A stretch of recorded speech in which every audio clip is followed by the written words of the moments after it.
Are you an Avs fan or are you a hockey fan? It's a stupid question. You're watching this video, so there's like a 95% chance that you're an Avs fan, and most fans expand and at least keep up with hockey to some extent. So I'm going to assume the answer there is both. And if it's both, you have to admit that this was a great hockey game. Avs lose to the Tampa Bay Lightning 4-3 in the shootout. Artturi, Lehkonen! Colorado has won the Stanley Cup!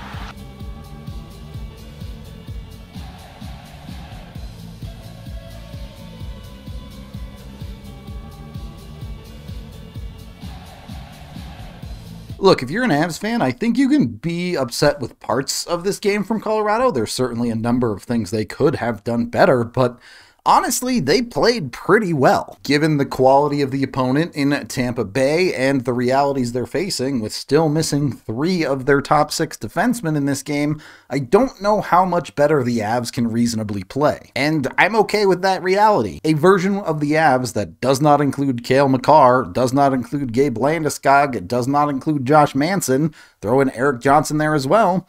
That team's not going to go very far in the playoffs. It's certainly going to struggle against Stanley Cup contenders, which, make no mistake, Tampa Bay still is. Despite that, they still went toe-to-toe with this team, and yeah, you can make an argument they should have won. They should have been able to hold a 2-goal lead. They didn't. We'll get to it. And they got a point out of it. This was not a disaster by any stretch of the imagination. I'm just not going to be upset about this one. I thought it was a good game from the Avs. Tampa was just a hair better. The first 10 minutes of the game, the Avs were certainly the better hockey team. They were dominant for that stretch, and they get on the board early thanks to their top line. This is just solid hockey from Colorado. Girard on the breakout gets the puck up to Lehkonen. The Avs are able to get into the zone, Lehkonen deferring to MacKinnon. The initial shot from MacKinnon is stopped by Vasilevsky, but Nichushkin getting in, getting a stick on the rebound, and continuing the play, keeping it going the correct direction. As this puck gets over to the corner, MacKinnon is the man to jump in here, get to the puck, keep the play going. It's not always pretty, it just has to be effective.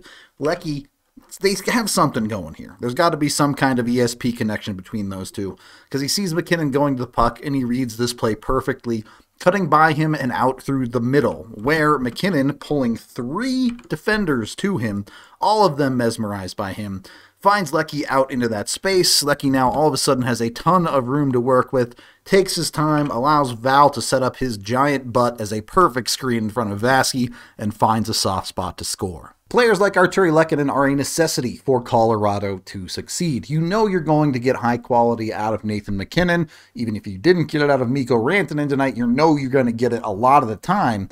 It's those extra pieces in the top 6, the Lehkonens, the Nichushkins, that if you get consistency out of them, that's what makes Avs a true force. Possession-wise, Tampa comes roaring back through the second half of the first period, but the Avs hold it together. They play solidly enough that they don't give anything too crazy up, and Georgiev is solid behind them. It was a pretty high-event game. On the whole, the Avs are going to come out on the wrong side of that. I don't think that's that bad. Again, remembering half their defense is really AHL guys. This was at worst a B-plus game for Colorado, maybe even an A-.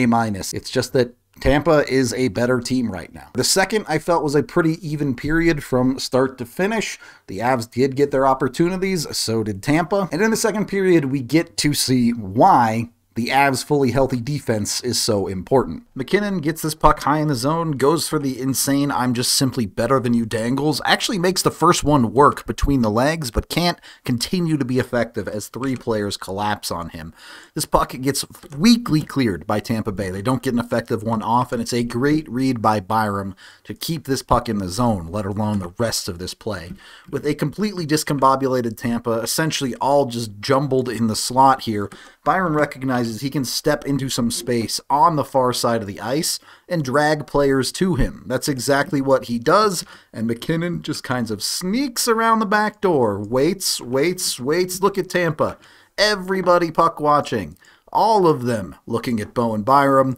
Once Byram gets the edge, creates the space, MacKinnon just beats point to the spot. MacKinnon, you know he's a super strong dude. Strong on his stick, finishes a beautiful play from Bo. Yeah, Bowen Byram is really good. It's plays like that one that the Avs have been missing for the majority of the season. Now that they got him back, Cale Makar is out, so there's a bit of a mix and match there. Cale Makar, today, is certainly a lot better than Bowen Byram, and they're missing that. Bo was excellent tonight for Colorado. He helped shore up what is left of that defense. Without him, who even knows what the second and third pairings begin to look like? And credit to the defense as a whole. I thought all of Taves, Girard, and Bo had a good night. This game probably spirals, and the Avs lose pretty easily without those three. Does not necessarily mean they were perfect, though, as Tampa does get that goal back. Maybe the biggest hockey crime you can commit, JT Compher not only misses the net, but rims the puck on his opportunity, forcing the puck quickly back the other direction,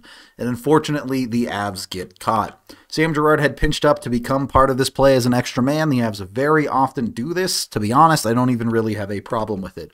The problem I have is Evan Rodriguez also gets caught on this play. Because Girard had jumped up, they needed Erod to stay back and cover. He doesn't do that, and he's not able to get back in time, leading to a 2-on-1 that this time Taves can't bail them out of, and Georgiev just has no chance. I'm not going to fault the Avs too much for being aggressive. I think they're at their best when they're being aggressive offensively, and sometimes that leads to 2-on-1s the other way. It's just the reality of the way the Avs like to play. In a perfect world, either Sam doesn't pinch in or Erod covers more effectively for him, and this isn't that dangerous, but bad things happen, especially against good teams. You got to go out there and continue playing good hockey despite that. So the Avs get to the third period up 1. The start of the third period was bad. The Avs come out a little bit flat for sure. And then Tampa gets a weird one. So what initially looks like a dangerous play because of a weird choice from Bowen Byram to step up into the neutral zone, and then follow-up plays where Avs just take themselves out of the play. This should be a 2-on-1, essentially, for Tampa, while Bo does nearly get back into the play. That's not Bo, that's the forward, my bad. But initially here, Andres Englund makes a quality play. He gets a stick on a puck and gets this puck to the corner, and then the Avs just kind of get a little bit caught. Newhook not quite out far enough to be effectively in this passing lane. Mikko just turning away from the man instead of pinching down. He kind of lazily reaches his stick in. Unfortunately, that stick gets a piece of the puck. It causes a very weird situation where Cirelli going for the one-timer actually flutters it, and a weird floating puck just kind of trickles in. Looks like it may have even hit something in front. It's just weird. Similar in a lot of ways to Tampa's first goal. In a perfect world, sure, you'd like Georgiev to find that one and stop it, but it's a weird flutterer that no one can really predict, and some funniness puts it in the back of the net. It's hard for me to see that one as a problem, and really just something you have to outscore. That's exactly what the Avs go and do, so at that point, you feel pretty good. Just hard work and speed from the Avs' depth here. Nieto wins a race, gets the puck in. A good shot, but it gets stopped by Vasilevsky, and then the Avs just full committing to the forecheck. It's what they do when they're at their best. Ben Myers gets in here. Officially, he's not credited with an assist here. I think they might change that. I really think he gets a piece of this clearing attempt by Corey Perry just to slow it down, just enough. And that allows Malgin to get in, keep the puck in the zone, and all of a sudden he has a ton of room to step into as Perry gets caught flat-footed, and the Avs have players deep in the zone. He uses all of the space he's given, and then just beats Andrei Vasilevsky. So the Avs get 2 goals with their top end, with the defense pitching in, and then they get a goal from their depth. In a race to 3, the Avs won. And I can see where you would be upset that the Avs weren't able to hold this lead and the problems they have in the third period on the year. I hear you. I agree. It's something they need to fix. But when you look at this game specifically, and you look at the context of what happened in this third period and how this lead got blown, you have a goal that the Avs are just going to give up sometimes because of the way they play. You have a really funny goal, and then you have a goal that falls to the players that, when healthy, wouldn't even be in the Avs lineup. Puck goes into the zone. Curtis McDermott collects it in behind. Time, space, all the things in the world. Curtis can do whatever he wants with this puck. It just has to get out of the zone clean. He opts to carry it into his own corner and gets tracked down and then panic passes on his backhand to JT Compher. It's a terrible pass. Compher has to stretch out to just try and get a piece of it. I don't love the effort by Compher. You take one stride here and you whack the thing hard on your forehand and you get it out of the zone at least. He just tries to shovel it through, but it wasn't a very good pass either from McDermott. That allows Perry to keep it in. He doesn't play it well. It goes off of Curtis McDermott and floats into the middle of the ice. Bo in a bit of a tough spot here. He has to respect his man. If he steps up and gets beat, it's a terrible situation. So this is Curtis McDermott's puck. McDermott initially turns around, and then reaches for the puck. If he takes one more step here, I think he probably gets to this puck and can defend himself and the puck effectively. Instead, he chooses the lazy play to reach, and while he is the first to get to the puck, it's very easy for Namestnikov to knock him off of this puck and completely beat him. Now it's just a straight up 2-on-1. Bo does get a little bit torched by Namestnikov there, I'm not going to lie to you, but again, he's trying to respect the pass. He's trying to play the 2-on-1 that way. Namestnikov cuts across and then beats Georgiev. Just need a better play from Curtis McDermott. And he's not a guy you can bench because the Avs played Devon Toews over 30 minutes in this hockey game. Both Girard and Byram hit over 24. Remember, they have a back-to-back tomorrow. They can't just completely destroy these guys' legs. They have to play those guys and just live with the result.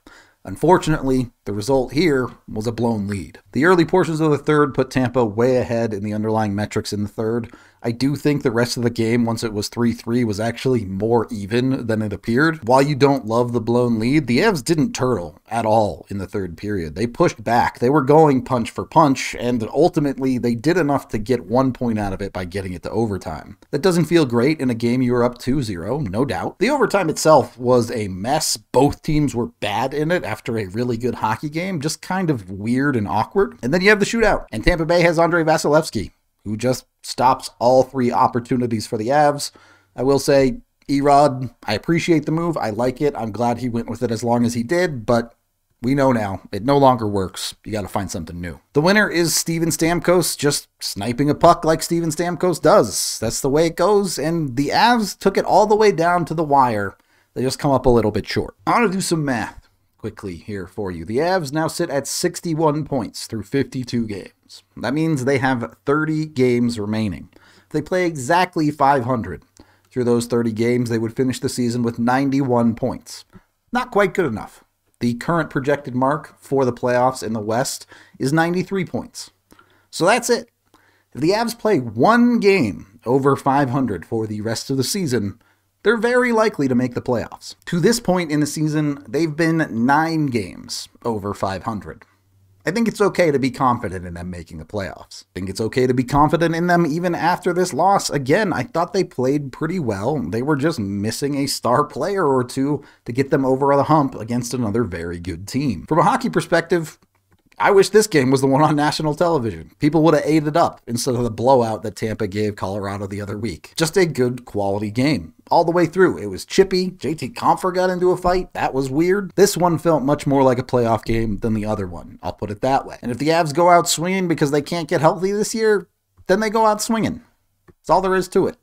That is the end of this game video review. Thank you for watching. Head on over to thednvr.com for all of our coverage. I am Rudo, and it's okay to like the way the Avs played, even in a loss.